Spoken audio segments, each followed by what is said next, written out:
Hey, back to Basics Weight Loss Surgery channel. This is Pam, and this week I will be filling in for Miss Janie. And this week we're going to talk about moving your body. So you've had surgery, and the doctor just gave you clearance to exercise. So now what do you do? Or maybe you're a few months out and you just haven't decided to exercise yet, or you haven't gotten the exercise bug. Well, let's all remember that the first few months after surgery creates a false sense of weight maintenance, so to speak, for all of us, because we start to see those pounds just fall off, because let's face it, we're eating a lot less than what we did pre-surgery.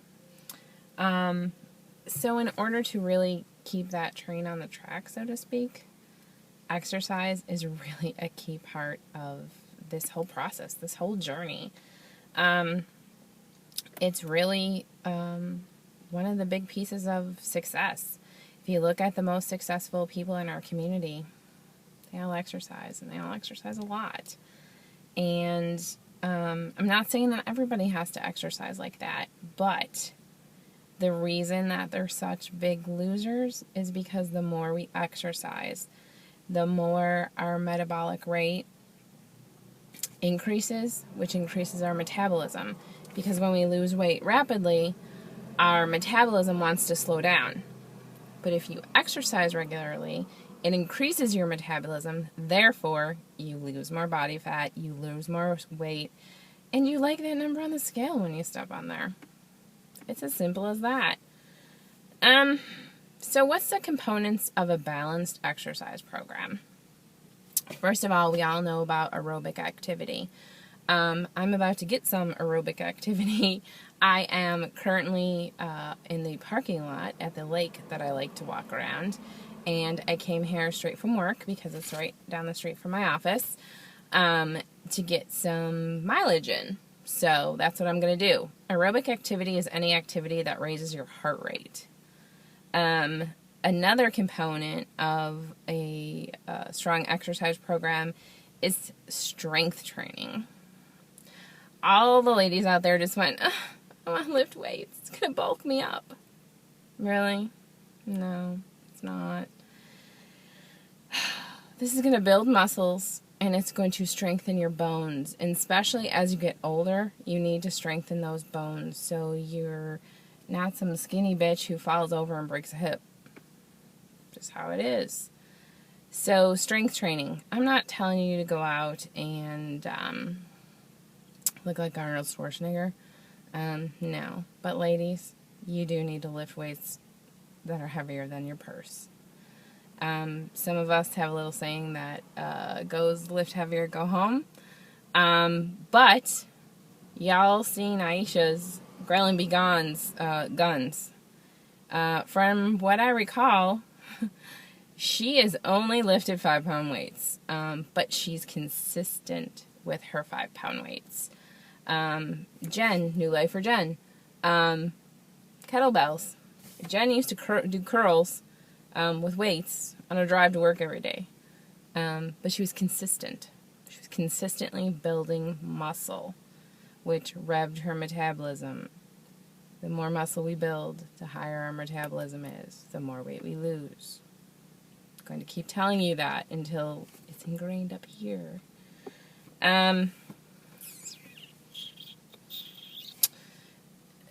Find a program that works for you. I can tell you that Miss Janie here turned me on to Shailene Extreme and Exit Melanie. The three of us did Shailene Extreme. It is a great program. Shailene's whole thing is lift heavier, go home. It is higher weights, lower reps. You can do lower weights, longer reps. It's up to you. But I'd rather get it over with. None of Shailene's programs, lifting is more than 25 minutes with a 5-minute cool down. So it works, and you build muscle. And then those of you out there that have done P90X, you know, strength training isn't just lifting weights. It's also using your body as resistance It's doing push-ups. It's doing planks. Those things are all exercises that strengthen you, that build muscle, because it takes muscle to hold up your body weight. Stretching is another very important part of this, because you have to stretch your muscles. It helps minimize soreness afterwards, and it makes sure that you stay loose and flexible. So if you're not stretching out those muscles after you've just worked them, because when you work them, they tend to tighten up. If you don't stretch them and keep making them flexible and loosen them up, we all know when you go to bed at night and you get that leg cramp, that would be why. Unless you're not getting enough potassium, that could also be why too. The next component is stability. Let's take a minute to talk about stability. I know there's many of us in the community can raise our hand and be like, oh, who hasn't come on and been like in the middle of their weight loss and they've like hit that 50, 75 and they just trip all the time, or they're clumsy. This is because your center of balance is no longer the same as it was when you were overweight. Completely changes your center of balance. And this is where stability exercises come in. You need to tighten the core, which also tightens your back muscles, your abdominal muscles. Be it yoga, Pilates, a balance ball. I also do one-legged on the step and lift weights off to the side, or just to hold it, be able to hold one-legged. It just it tightens up your stomach, and those of you that have back problems, this is where stability comes in. Once you tighten that core, it tightens your back and those muscles. You sit up and stand up taller, and it helps take the pressure off of the points in your back that you either have a bulging disc or a herniated disc, or I have spondylolisthesis and have multiple bulging discs. So tightening that core and getting that stability is really, really key. So, how do you stay motivated? How do all those people stay motivated that we know exercise like crazy? Well, they picked things that they enjoyed doing. I'm not going to say all the runners out there, when they first started running, they enjoyed it. But if you listen to all of them talk, they might not have enjoyed it in the beginning, but now they do. It's in their blood. They love to run. Me, I'm not a runner. There's many people in this community that have simply lost weight just by walking. Well, how do you stay motivated by walking? You get a partner to walk with you. Or you join a walking club. Or you go on meetup.com and you find a group in your area that meets up and walks. Because then this kills two birds with one stone. This teaches you how to become more social and get your exercise in. Or you join a gym and you take a class because you love Zumba. God, I miss Zumba. I have to find some place that has Zumba. And you go to Zumba 3 times a week. I used to go 5. That's really sad. And you begin to, interact with the people in your class. And you become friends. Again, you're being social. And this motivates you to go because, hey, I want to go see my friends and I'm going to get my dance on. You involve your family in a hike. It is summertime, and please tell me that bug is outside. Sorry, got a little freaked out. I'm in the forest, so your family has a swimming pool in the backyard. You're swimming laps. How does that motivate you? You're gonna tell yourself, I'm gonna swim 15 laps, and then I'm gonna get my vitamin D and soak up some sun laying next to this pool. It's motivation. No one's telling you that you have to do a full-out balls-to-the-wall 60 to 90 minutes of exercise, because if everybody goes into that thinking that that's what they have to do, they're not going to do it. Break it up. Do 30 minutes in the morning, 30 minutes in the evening. Do 3 15-minute walks during the day.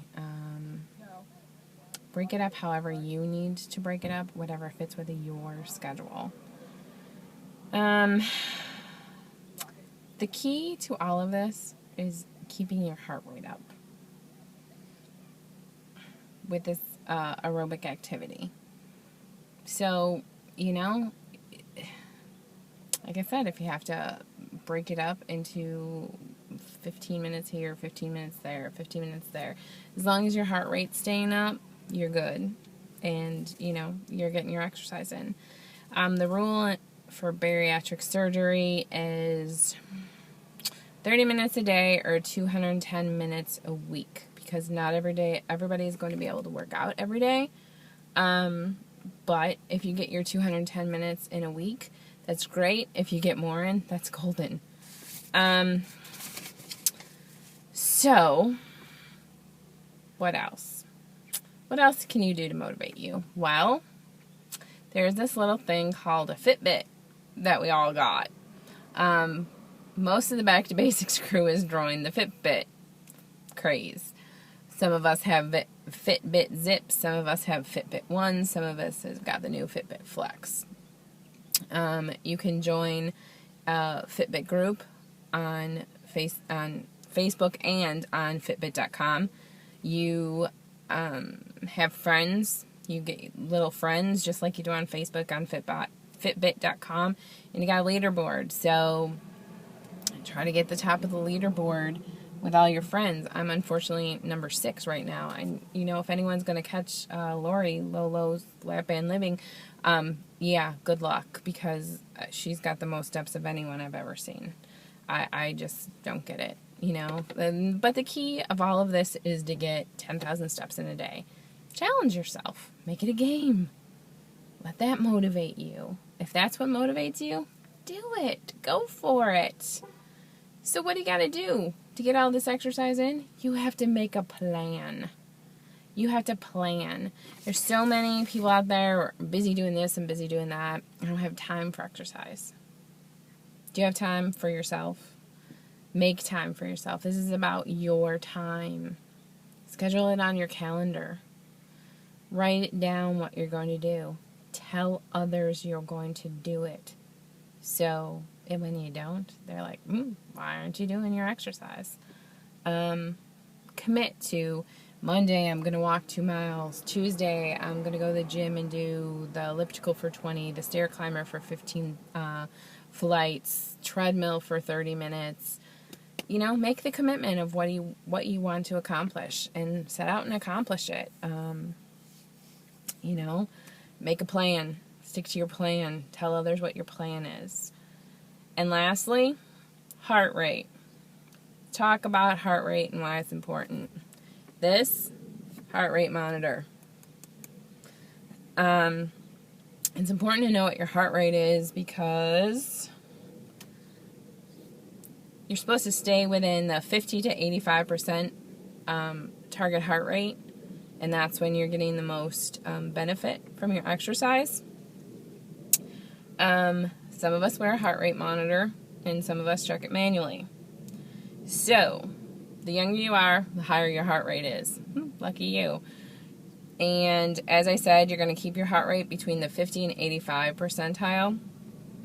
And now I'm going to tell you how to check your heart rate. I have my watch on, so it's going to be a little hard. So manually, this says your index and your middle finger, which are these two, on the inside of your wrist below your thumb pad. So below your thumb pad, which is right here. You can feel it. If you press softly, move your fingers around until you feel your blood pulsing beneath the skin. Count the beats you feel for 10 seconds. Using a clock or a watch with a second hand as a guide. Multiply how many you count in 10 seconds by 6. And this will determine your heart rate per minute. To find your range, what range you're supposed to be in, if you check out the American Heart Association website, it'll list it by age, what your target heart rates are, like your minimum and your maximum. trying to think. And when you can set your polar or whatever heart rate monitor you have for what your minimum and maximum are. If I'm below my minimum, it'll beep. If I'm above my maximum, it'll also beep to let me know that I need to either speed up my intensity or bring my intensity down. So good test to see if you're working hard enough. If you can talk and walk and carry on a conversation, you aren't working too hard. But if you can sing and maintain your level of effort, you're not working hard enough. So, I've just given you all this information about exercise, and I expect you to all go out there and move your butts. I have to go put some mileage in because I am part of a group on Facebook. Not only am I the water queen of Back to Basics, and you're all like, I can't believe she doesn't have her water bottle in her hand. She does. Don't worry. This will put me at 132 ounces today. I'm also in a group called Operation Active 365. We motivate each other to exercise every day, 30 or more minutes a day. Also, Erin Akey, the bariatric guru, has a group out there right now called the 60-Day Move Your Butt Challenge. She is challenging everybody to, from June 15th to August 15th, to log 10,000 miles. And they have prizes and all kinds of good stuff out there too. So, go out there, get your active on, motivate yourself, motivate others, and most of all, build some muscle. I will see you guys next week. Peace out.